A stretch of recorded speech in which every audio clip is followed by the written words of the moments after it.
Салам достор, менин атым Акылай. Мен азыр силерге кантип колду туура жуганды үйрөтөм.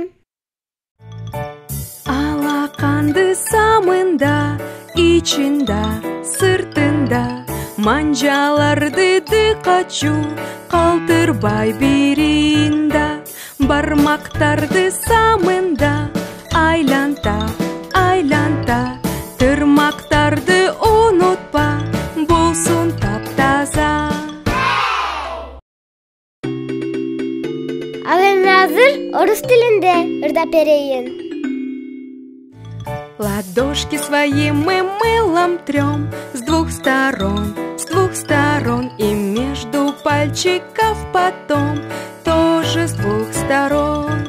Большие пальчики на 3 покрути, покрути, ладошки ногтями почеши, и наши руки чисты. Балдар, колуңарды туура жуугула жана досторуңарга да кантип жүрсү айтып бергиле.